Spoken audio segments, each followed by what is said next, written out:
Ladies and gentlemen, please welcome to the stage General Manager, Black Hat, Trey Ford.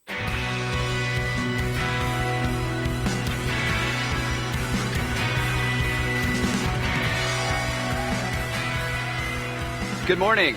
Welcome. Before we get started, I want to take a moment with you. I'd like to call for a moment of solidarity. I would like you to join me now in a moment of silence to honor Barnaby Jack.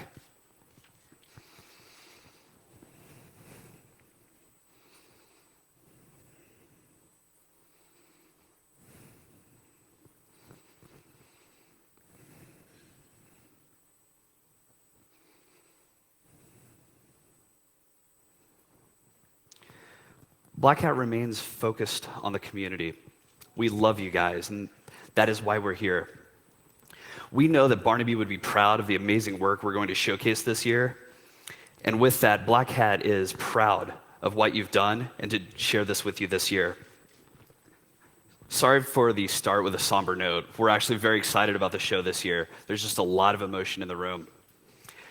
Our next speaker really does not need any kind of an introduction.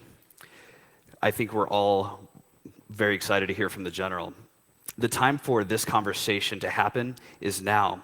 Black Hat is the place for this conversation. Something we need to keep in mind is this notion that we've been nursing of a balance between security and privacy, and whether the two can coexist, and if so, how that would work. We reached out to the community. We collected questions from the Black Hat Review Board, from select members of the community. We sent those out and surveyed with you. You got that information back to us. We shared that with the General. I believe that our communities are deeply linked, the security community, the intelligence community, and I think it's time for the General to come set some facts straight. The conversation cannot continue effectively without getting some insight, some perspective, some clarity on the facts. Yeah, I think I've never sensed this level of tension or apprehension in the community since, I would say, I don't know how many people here were around for the crypto wars in the late 90s, right? I mean, that was a pretty stressful time, and that pales in comparison to what's going on now. That was, how do we export math? How do we control cryptography, the Clipper chip? You know, the government might want to listen into our phone calls. How times have changed. So I think a lot of us are wondering, like, well, what comes next, right? We're now starting to face these issues that was only been hinted at. And rumor has it that the General's a pretty busy guy, and I think it would have been easy for him to sort of duck out and not come speak to us, you know, go to a meeting. But instead, he's coming here to speak with us, not because he has to, but because he wants to. And I think that really speaks toward his integrity and his interest in engaging with us and with the community. And you know, last year, I'd been trying to get a director of NSA to speak at DEF CON for as long as I've been doing DEF CON. And finally, one came to DEF CON last year, General Alexander. And he tried to start a conversation with us about shared values, and then how do we set the needle on civil liberties, privacy, but security. And it's never going to be a static needle. This needle is going to move around, but how do we set it? And I think he's a big believer in that technology and working with communities such as ours can lead to a more transparent and easier way of setting the needle. Because it's going to get set one way or the other. And I think what's happening here is there's this tension between offense seems to be really winning right now. I mean, offense is doing sweet. Defense, not so much. And so a lot of people are thinking, well, so what does that mean? What does that mean to my business? Well, how are you going to move forward in this environment of sort of like all-pervasive offense capabilities? And I think really this is giving us an opportunity now to finally have this conversation that we've all been wanting to have for 5 or 10 years. And I think the General wants to have that conversation as well. So I think this topic is more important than ever, and I'm just really proud that these things are going to start happening here. Sure. I think we all look forward to hearing from the General. I think we can all respect that there's a lot of things he can't share with us. I think that we have a responsibility to try to set aside hyperbole to give a very focused look at the facts. Without further ado, let's welcome General Alexander to the stage.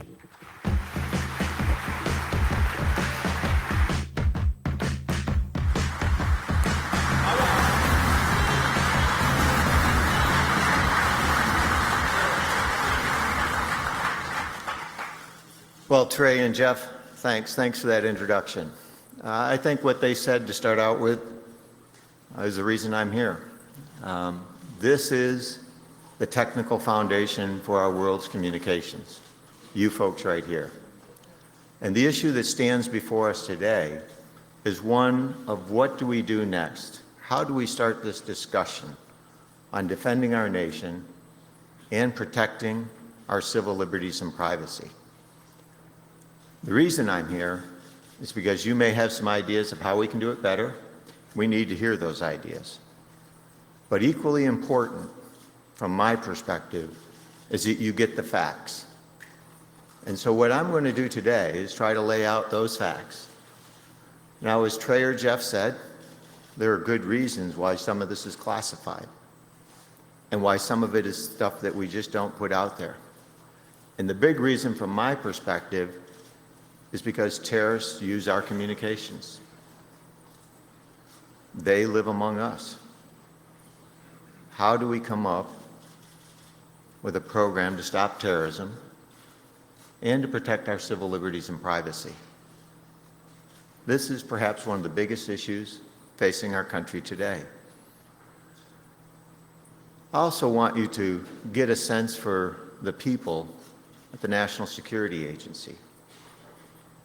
It has been the greatest honor and privilege of my life to lead these noble folks. They're the ones, and you'll get a little bit of sense of what they've done for our country over the past 8 years while I've been there.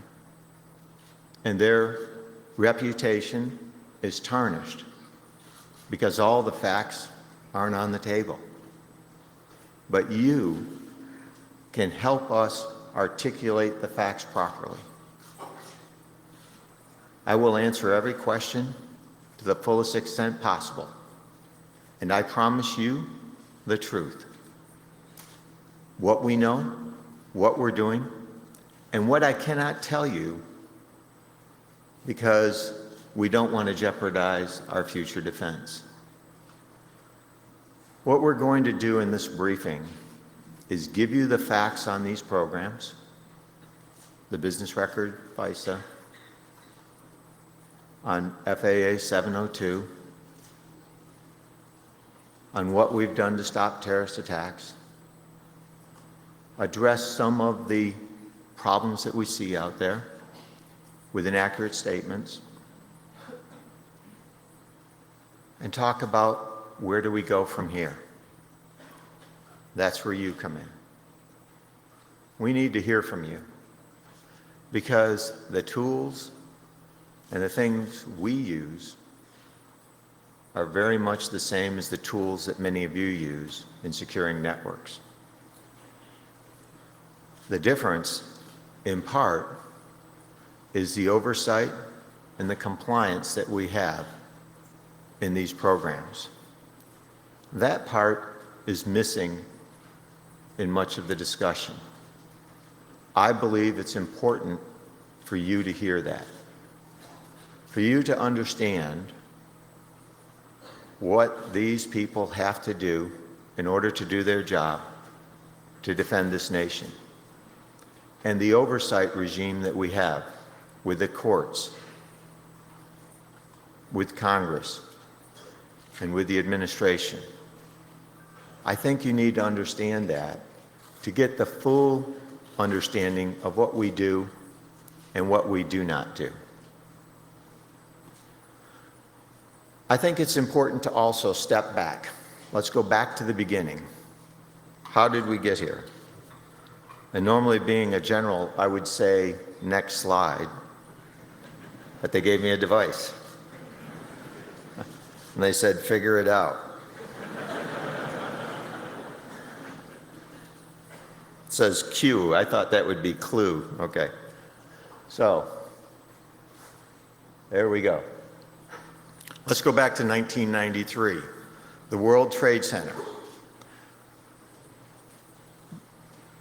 It goes pretty quickly. Khobar Towers, the East Africa Embassy bombings, the USS Cole, 9/11. Al-Qaeda on the ones on the bottom there, throughout, Khalid Sheikh Mohammed helped fund the first World Trade Center and was the mastermind behind 9/11. We became a nation transformed. The intelligence community, according to the 9/11 Commission, failed to connect the dots. What do I mean by that? What do I mean by failed to connect the dots? We had intercepts of one of the 9/11 hijackers, Midar, from Yemen. We didn't know because we didn't have the tools and the capabilities to see that he was actually in California. We couldn't provide the right tip or information that connected that foreign dot to a domestic plot. The intelligence community failed to connect those dots. And now what we're doing is putting into existence these programs. But I think in order to understand, so how do we actually use these programs? From my perspective, it's important to first understand the people at the National Security Agency, what they do and how they do it. So from my perspective, the best first thing is to step back and say, what did they do during this time period? What are they doing? And so our job is defending this country, saving lives, supporting our troops in combat. And when you think about our soldiers, sailors, airmen, and Marine that were in Iraq and in Afghanistan, it is our responsibility, along with the rest of the intelligence community, to provide the information that they need to survive, to go after the enemy. What you see on this slide is one of those tools that we brought to bear. This is a technical tool.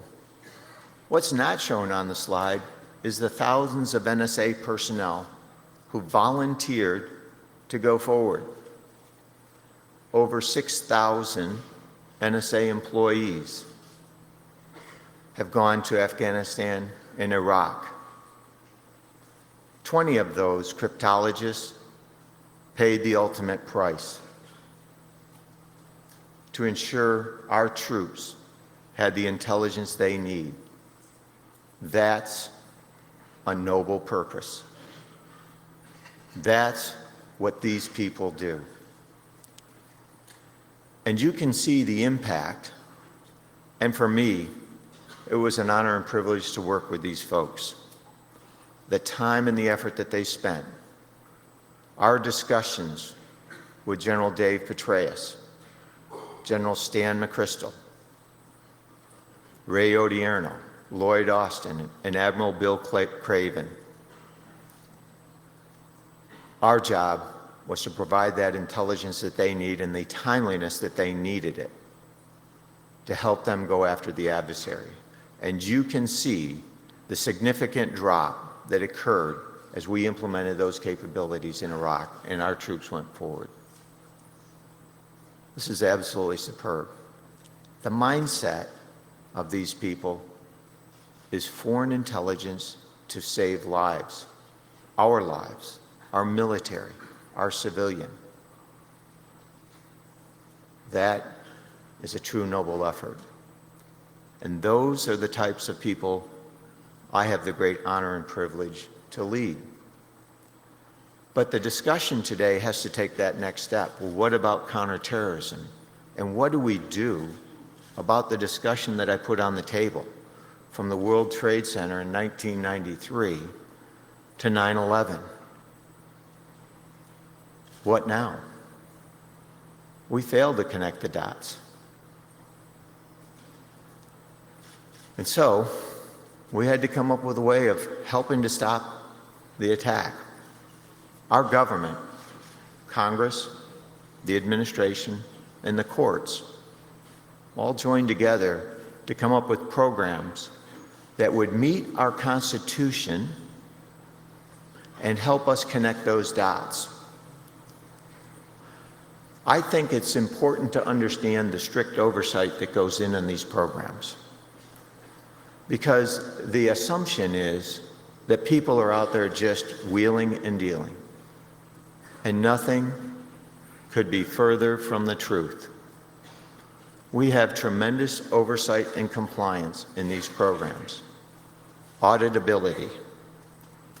And for many of you with a technical background that work net flow and other things like that, you know that we can audit the actions of our people, 100% in this case, and we do that.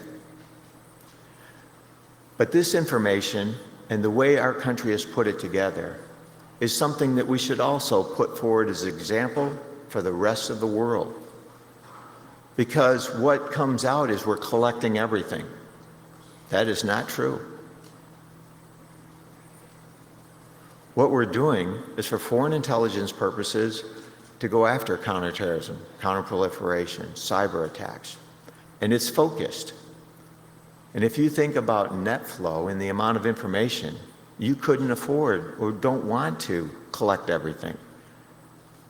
It makes your analysis harder. If your intent is to go after terrorists, how do you do that? And so there are two programs that we have here. A metadata program, one that helps us connect the dots in the least intrusive way that we can, and the FAA 702 or Section 702 authority, which allows us to go after content. I'm going to go into each of these in detail. But I wanted to put out one thing that's important.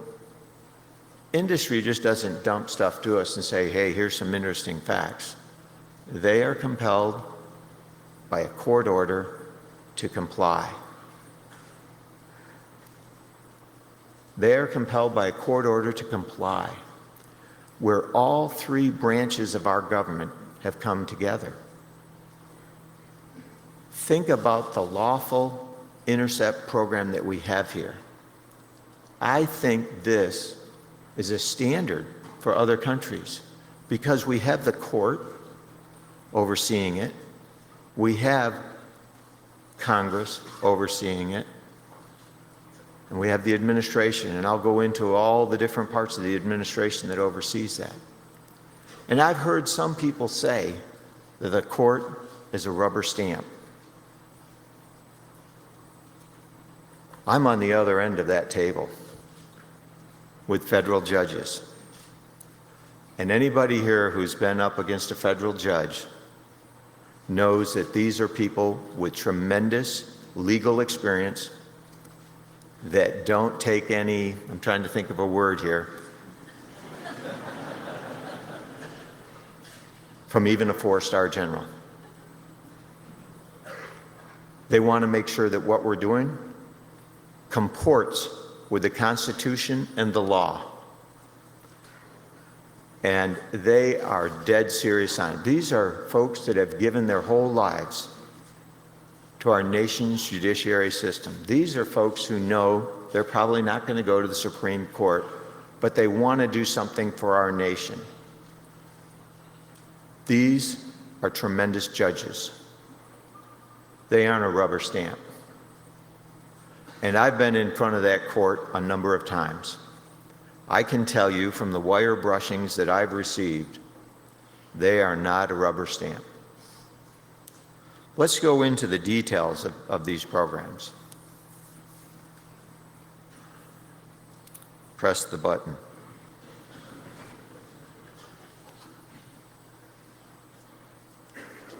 I thought it would be important to give you a picture of what our analysts actually see. There it is, on the right-hand side. This is for counterterrorism purposes, a program that is designed to go after communications of foreign terrorist organizations to help us connect those dots from a foreign actor to someone who may be in the United States trying to do us harm. This program was designed specifically to help us go after that mid-R case. I think it's important to have some of the facts on the table here and for me to give you more of those, more facts. First, as you can see, what you have is the date, time of the call, the calling number and the called number, the duration of the call. And we also put in the origin of the metadata, and you can see it says business record FISA, just as another case, because our analysts who work this, that's a flag for them that says, heads up, this is important court data. This does not include the content of communications. This does not include your phone calls or mine, your emails nor mine, your SMS messages. There is no content. There are no names in the database, no address, no credit card numbers, and no locational information is used. Let me give you an example of how this was important, how the foreign intelligence agencies like CIA and NSA work with FBI to help stop terrorist activities. And this actually was given out publicly on Basali Moalen, a terrorist who was in California. We had an intercept of a communication in Somalia, a phone number of a person talking about terrorist activities. And that phone number, based on what they were talking about, allowed us to look into the database. What does that mean? The database is like a lockbox. The controls that go on this database are greater than any data repository in government, and the oversight is the same. To get a number approved, there are only 22 people at NSA that can approve that number. They have to prove that that meets a standard set by the court, that this has that counterterrorism nexus with Al-Qaeda-related groups. Then and only then is that number added to a list that can be queried. Only those numbers on that list can be queried into that database. If you mistype a number, the database will reject it because it has to be on that list.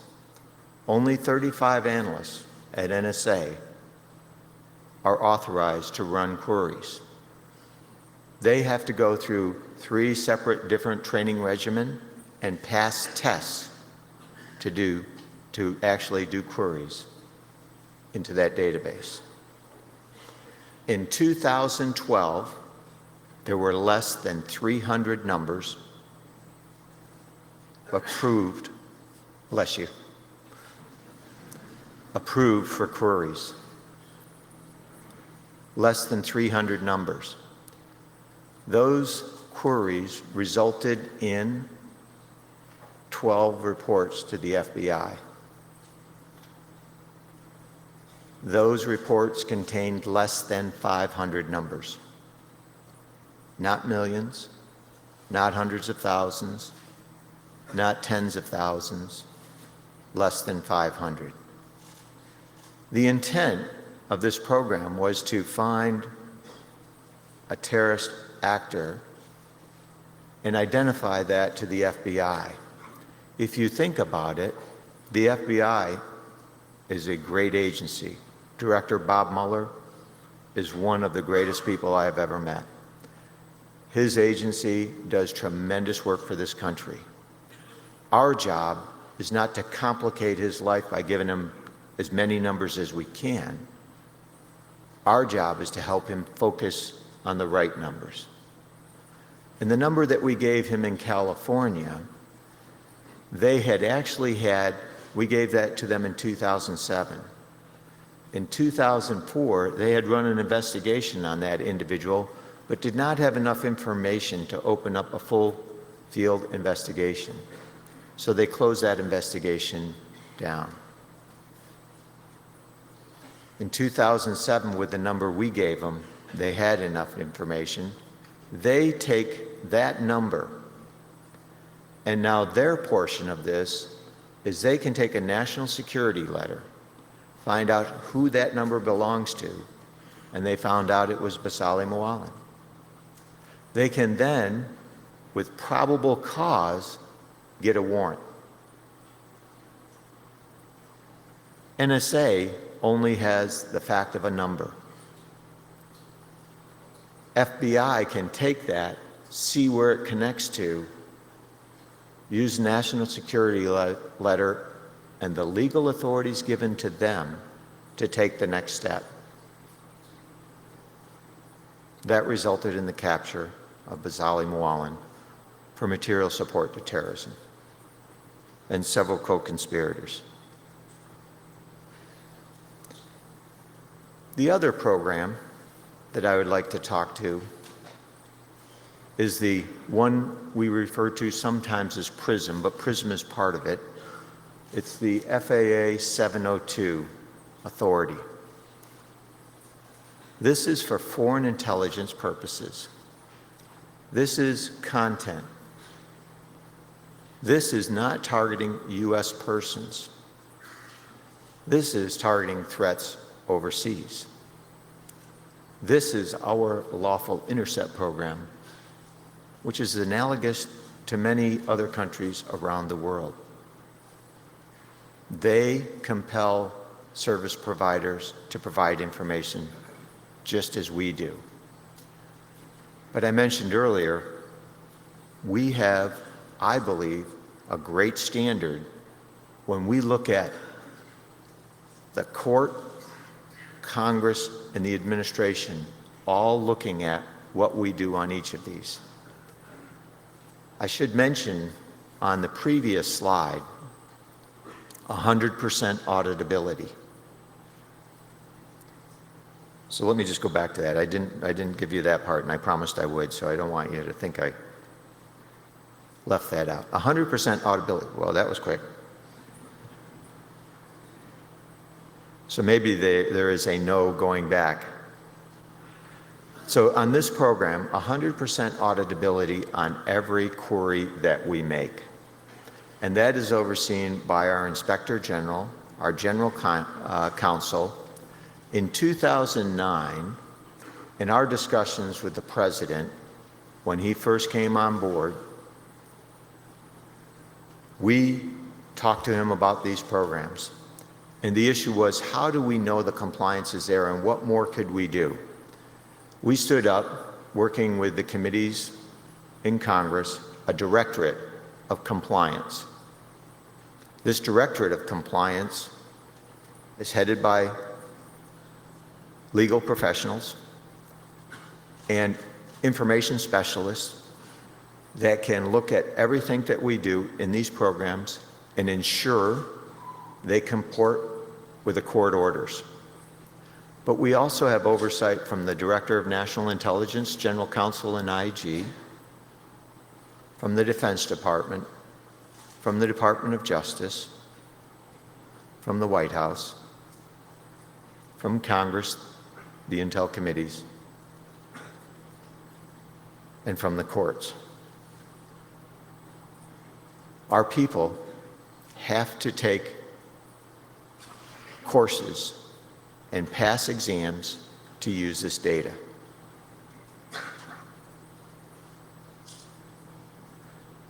So the same level of control is given to the FAA 702 data. In fact, this is the one that at times people say they're listening to all our communications. That is not authorized under this.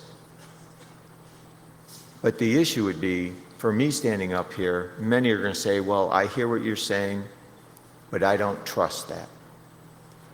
Congress did a review of this program over a 4-year period, the Senate Select Committee on Intelligence. And over that 4-year period, they found no willful or knowledgeable violations of the law or the intent of the law in this program. More specifically, they found no one at NSA had ever gone outside the boundaries of what we've been given. That's the fact. What you're hearing, what you're seeing, what people are saying is, well, they could. The fact is, they don't. And if they did, our auditing tools would detect them, and they would be held accountable. And they know that from the courses that they take and the pledge that they've made to this nation. And they take that very seriously. Remember, their intent is not to go after our communications. Their intent is to find the terrorist that walks among us. How do we do that? So we have two programs that help us do that.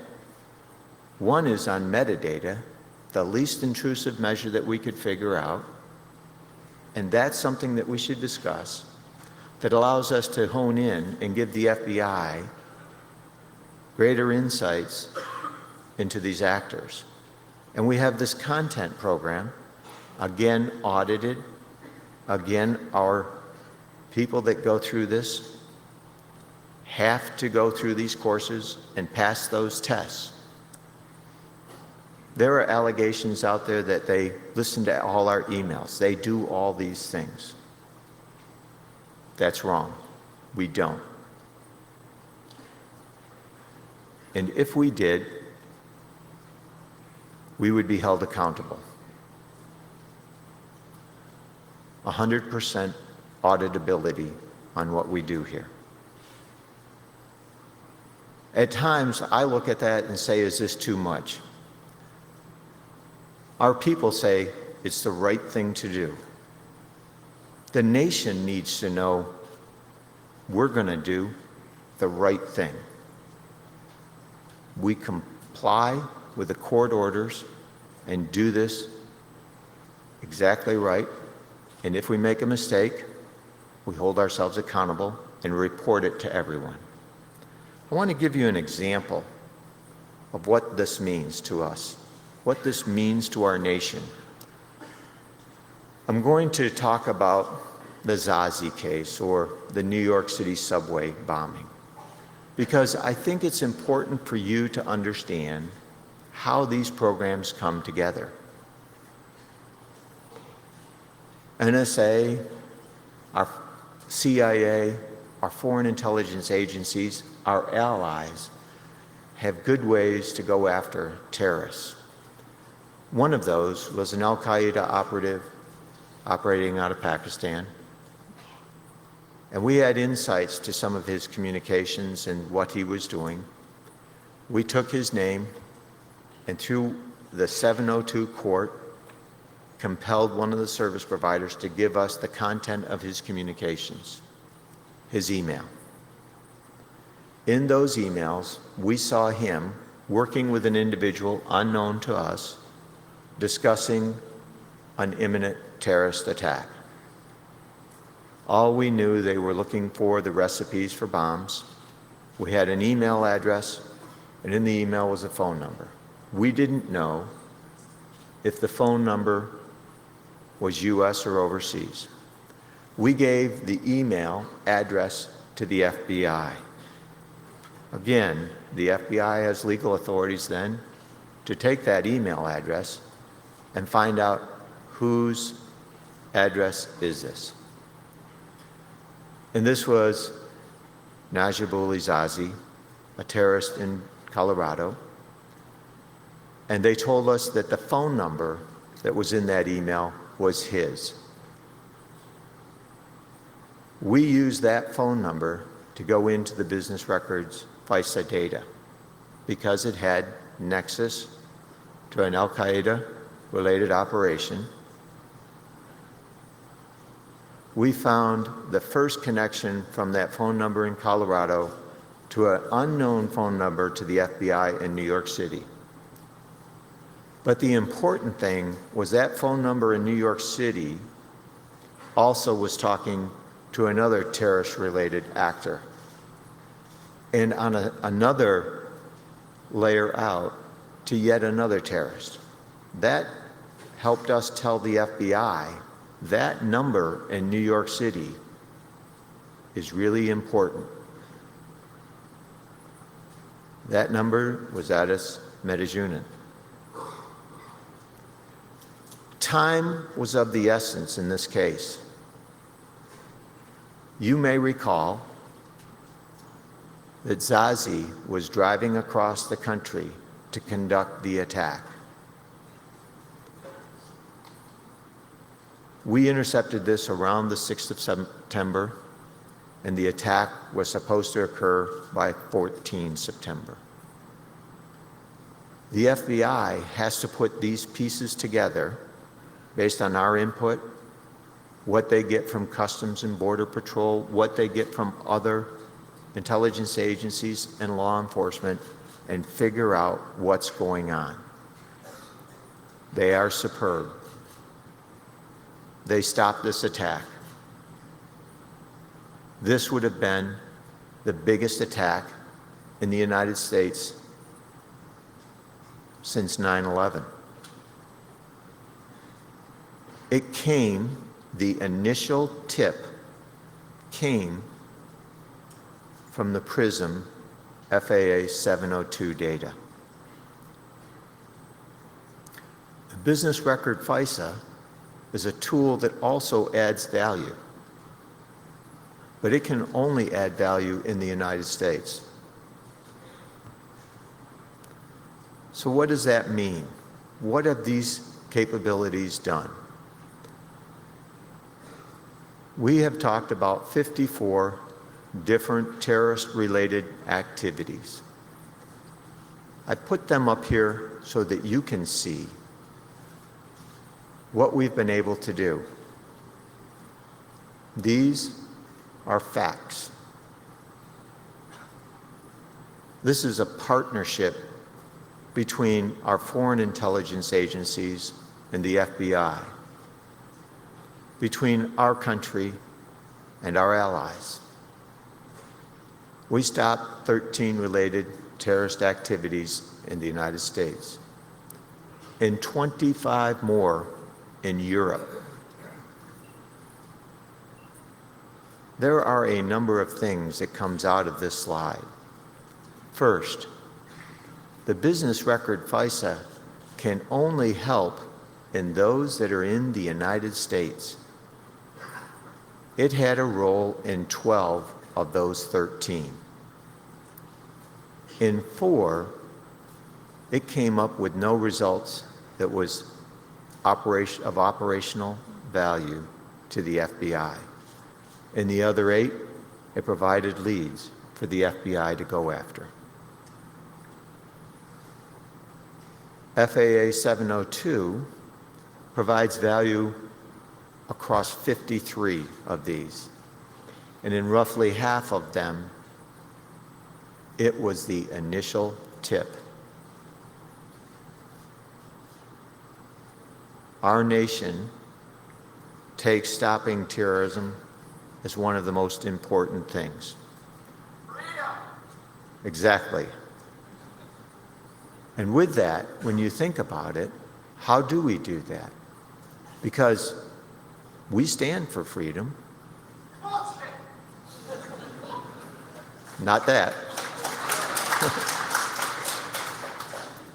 But I think what you're saying is that in these cases, what's the decision? Where's the discussion? And what tools should we have to stop those? No, I'm saying I don't trust you. You lied to Congress. Why would we believe you're not lying to us right now? I haven't lied to Congress. What about XKS? Congressional testimony. Wait for the question session. Thank you for that. But I do think this is important for us to have this discussion because, in my opinion, what you quickly believe is that which is written in the press without looking at the facts. This is the greatest technical center of gravity in the world.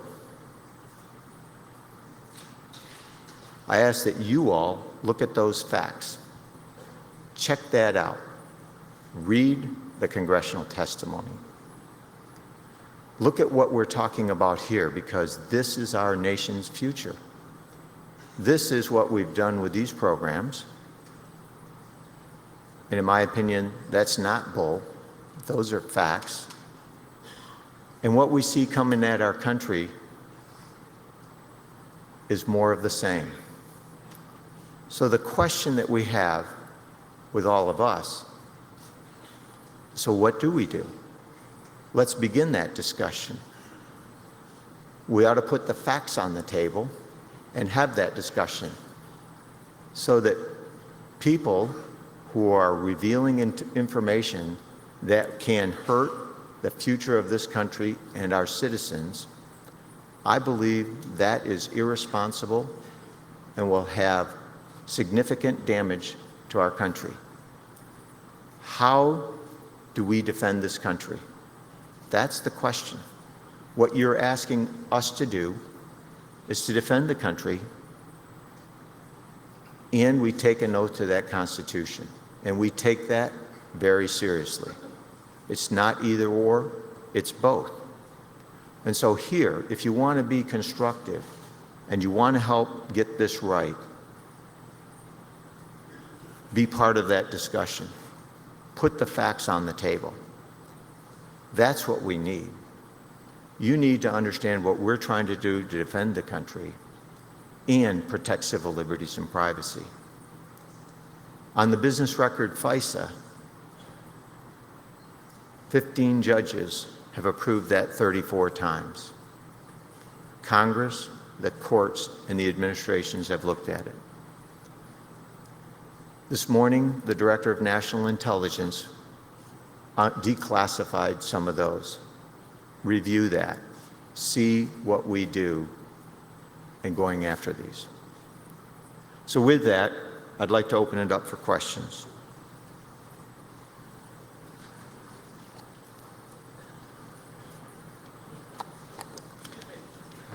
So obviously you have a lot of intelligence capabilities, analysis capabilities. Why do so many parts of the world want to attack us? Forgive me, guys.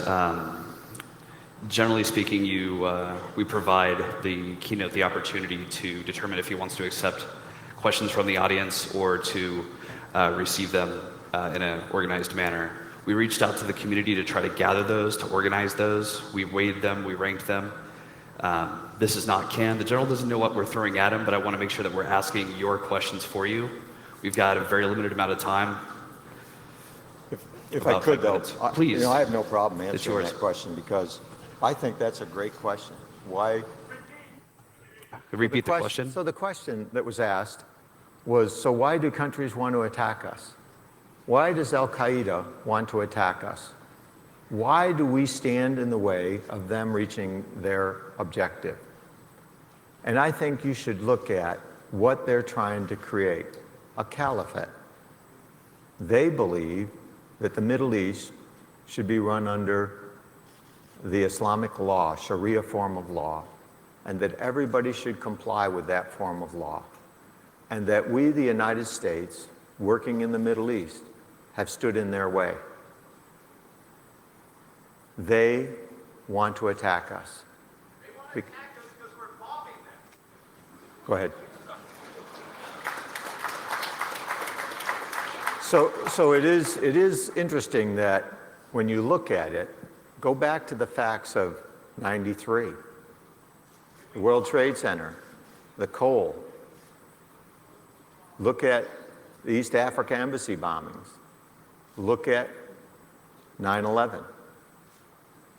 And so that's what we face. Go ahead. General, the top-rated question was question number 7 on the survey. Do you think our national security intelligence and monitoring initiatives negatively impacts our innovative domestic companies' ability to adequately grow in foreign markets over fears of backdoors or covert access? More directly, is the NSA making U.S. companies less competitive?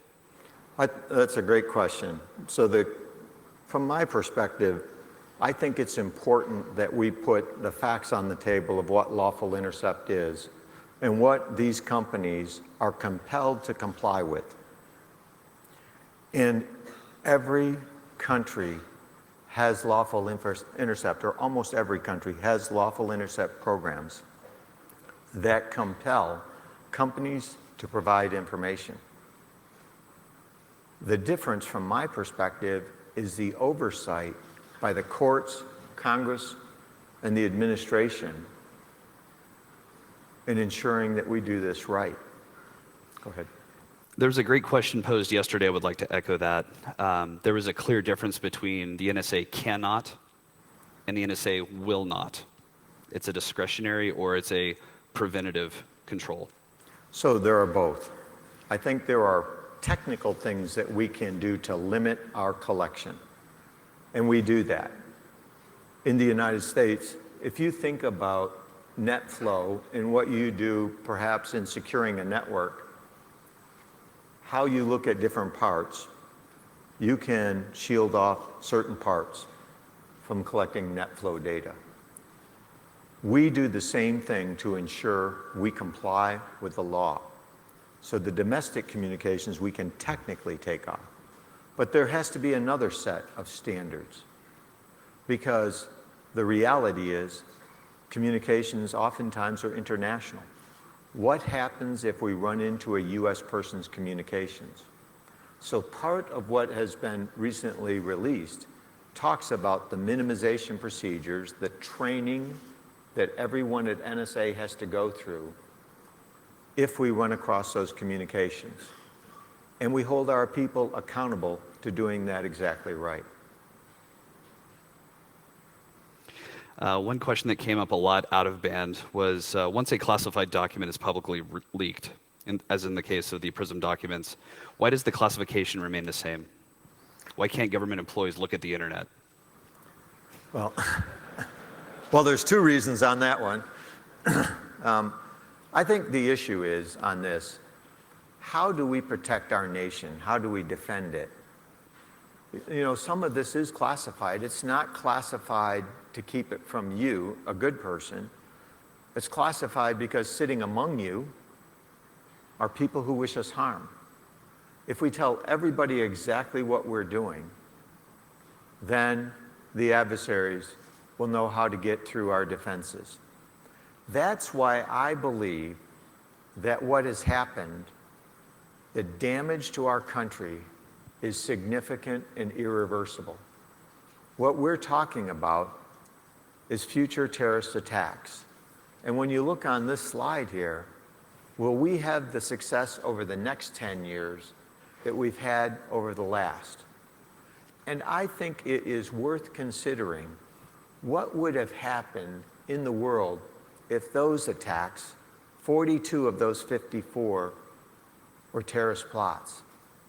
If they were successfully executed, what would that mean to our civil liberties and privacy? So those are issues. Now, why do we classify stuff? Thank you.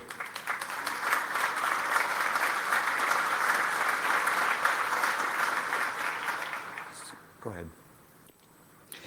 General, I know the NSA doesn't shop where we do. Our attendees here at Black Hat have a certain cadre of tools in our arsenal for defense. Our adversaries are well-read, well-steeped, have access to our tools and means. We appreciate the glimpse into what the NSA is doing, and I know you can't share more. But I would like you to speak to your position on whether or not these media leaks have affected the NSA. Well, it has.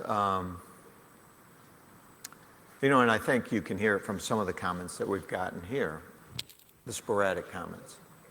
You see, think about people who are willing to go forward to Iraq and Afghanistan to help ensure our soldiers, sailors, airmen, Marine, and the civilians get the intelligence that they need. I believe these are the most noble people that we have in this country. They are willing to put their lives on the line for their fellow soldiers and fellow Americans and other countries. And 20 of them lost their lives. And when you think about that, the issue is these same people who take that same oath to uphold and defend the Constitution are the ones that run these programs. And we get all these allegations of what they could be doing, but when people check, like the Intelligence Committee, they found 0 times that's happened. And that's no bullshit.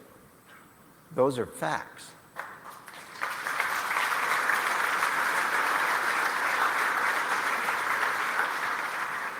Please don't put that out in open press. Just that one word. I have 15 grandchildren. All right, one more question before we break, General. In a moment, I'm going to talk to my mom and dad, and I just want to know, your people can't listen to me call my mom, right? That's correct. Okay. And now there's 2 parts to that. That's a yes or no question. And I think it's one. You're a great. I think here's the issue as you put that out there. One, we have technical controls to limit that, and then we have policy. So the technical is they can't. I asked the same thing about my daughters. I have 4 daughters. Can I go and intercept their emails? No. Can you? And the reason you may be able to. But the technical limitations are in there. Now, people who try to circumvent that, there's also 100% auditing. So when you put in my daughter at x.com, and an auditor then looks and says, what's the foreign intelligence purpose of this query? And the analyst putting that in has to state that and show that what they're doing meets that standard. Is it Trey Harris? You're on Black Hat. Thanks. Trey's a good person. Well, I guess. I hope. No terrorist associate. So the issue really becomes the issue that I would ask you to look at. And all of those that find what we're doing that should be limited more, my comment is help us defend the country and come up with a better solution. You're the greatest gathering of technical talent anywhere in the world. If we can make this better, the whole reason I came here was to ask you to help us make it better. And if you disagree with what we're doing, then you should help twice as much. Read the Constitution. I have. You should too.